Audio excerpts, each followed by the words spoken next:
নবনীতাস cooking স্টুডিওতে আজকের recipe টক দই। টক দই বানানোর জন্য আমি এখানে দুধ নিয়ে নিয়েছি, 500 ml দুধ নিয়ে নিয়েছি। দুধটাকে আমি একটু ঘন করে ফুটিয়ে নিয়েছি।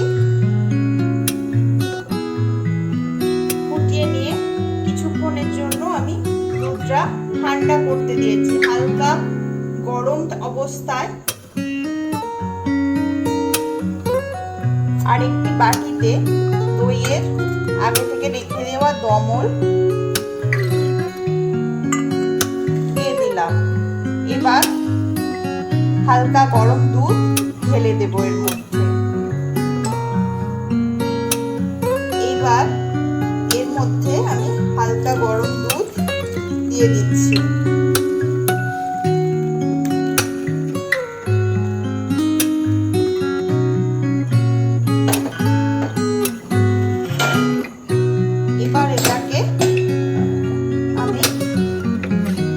পাত্রে বসিয়ে দেব।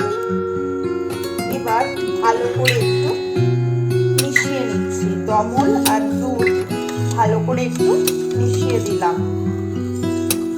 এরপর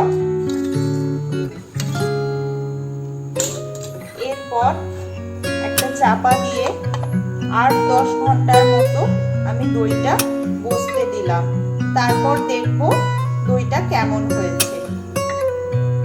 আপাতত এখন আসি। 7-8 ঘন্টা পর ফিরে এলাম আমি।